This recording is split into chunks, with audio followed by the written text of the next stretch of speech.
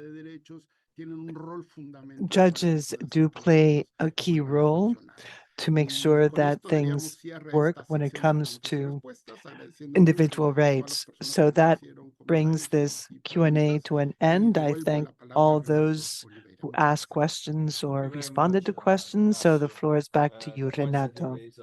Very important. The aspects related to legislation, also the protection of human rights of people with epilepsy, really need to go in parallel to the development and expansion of services that we expect to see in the countries of the regions of the Americas. Thank you. Thank you very much for emphasizing those points, Ignacio. We could not close this webinar and this session without listening to Professor Marco Tulio Medina. He is the director of the Collaborating Center at the National Autonomous University of Honduras. Dr. Marco Medina always supports us and helps us to make epilepsy and neurological conditions a priority in this region. So we are very eager to listen to his closing remarks. And thank you, Professor Marco Tulio, for being here with us today. I give you the floor for your closing remarks, please. Muchas gracias, Dr. Renato Oliveira. Thank you very much, Dr. Renato Oliveira. It is a true honor for me to be here at this very important webinar to launch the toolkit to make epilepsy a priority in the Americas. This is a major effort by the Pan American Health Organization. In December, the organization will be marking its 123rd anniversary. It is the oldest organization of this sort in the world, which has been a standard bearer when it comes to improving health in the Western Hemisphere. Also, to my distinguished colleagues from the International Bureau on Epilepsy, with whom I had the opportunity to work when I was third vice president in 2010, together with Carlos Acevedo, who served as secretary back then, and Jorge Rodriguez, who was representing the mental health unit of PAHO. And it was then that the Americas approved the action and strategy plan for epilepsy, which lasted from 2011 to 2022. We're now in phase 2, which is the IGAP phase, which began in May 2022, and which now not only includes epilepsy, but also other mental disorders which are of importance. What we want to do now is ensure that epilepsy is a priority in the Americas. Collaborating centers of the World Health Organization, well, there's 800 such centers, and there's only 2, the Chilean League Against Epilepsy and the National Autonomous University of Honduras. There are only 2, as I was saying, dedicated to providing support to those who work in the area of epilepsy. And this is a huge asset. This is something which should help us to work with PAHO and WHO using this tool, which is going to make a difference, and which, as was said, has to be disseminated to the community. Our collaborating center in Honduras focuses on community intervention and research on epilepsy. We are very much aware of the fact that without community engagement, and especially without primary health care, we will not be able to reach everyone. We need to stress the importance of primary health care in the community, not only to address medical issues, but also other issues, social and psychosocial issues, human rights, laws, advocacy, and also to make sure that there's a multi-sectoral engagement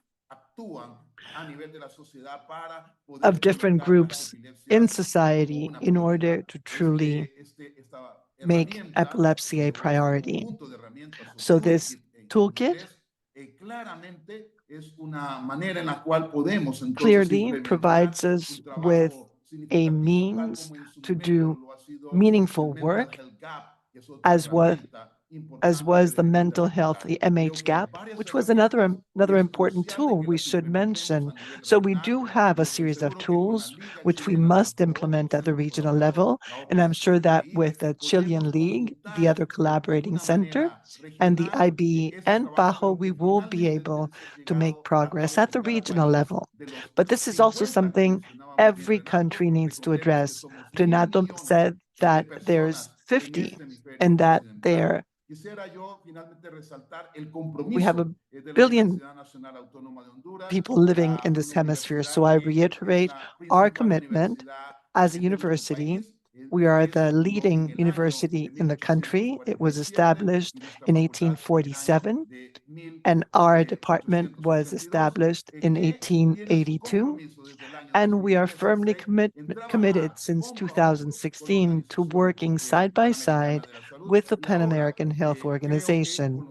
And I think that now, with the work that's been done, with the meeting in Santo Domingo, where we had to meet in person to work together, we have an opportunity and a challenge, as was said, to make epilepsy a real priority in the Americas. Thank you very much for having invited me.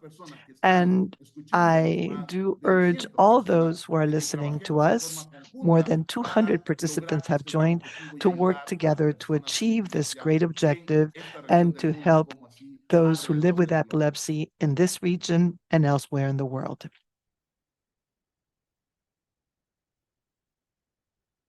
Thank you very much, Dr. Marco Tulio Medina.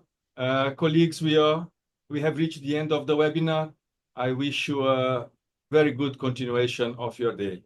Muchas gracias a todos que están acá con nosotros. Muchas gracias, doctor Marco Thank you, Tulio everyone, Medina. for joining us. Dr. Marco Tulio Medina, thank you. Thank you, everyone else. And I hope you have a wonderful afternoon. Un abrazo a todos. Hasta pronto.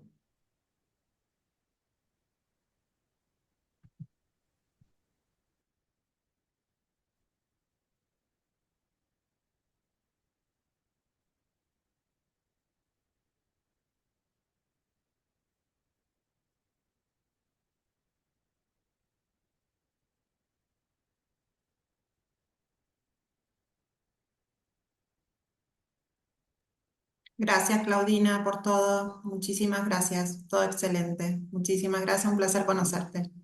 Igualmente, gracias. Me encantó tu presentación, muy clara, muy Igual. linda. No es Muchísimas fácil, pero me gracias. sentí súper, súper bienvenida, así que te agradezco todo el trabajo. Un abrazo. Listo, estamos a la orden. Muchísimas gracias.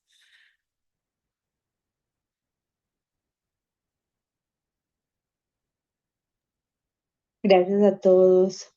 Hasta luego. Feliz Carolina. día. Muchas gracias, Carolina. Estuviste súper. Gusto verte de nuevo. Bueno, hasta una próxima reunión. Cuídate Claro que mucho. sí. Hasta luego a todos. Feliz día. Gracias. Hasta luego. Gracias, Natalia. Gracias, Anita, Arancha, Mechi, por todo el apoyo. Gracias. We did it. Bye bye. Okay. Gracias. Ignacio, Francisco, gracias también a ustedes. A mí me encantó. Yo estaba behind the scene, pero muy contenta de ver todas las presentaciones. Estuvo fantástico. No creo que, ya no pusimos ninguna reunión, pero voy a mandar una nota de agradecimiento a todos. Ignacio, tú me ayudas, porque eres bueno en preparar. What do you think? ¿Me ayudas con eso, por favor? Ok, muchas gracias entonces. Hasta Chao, luego. chao. Chao.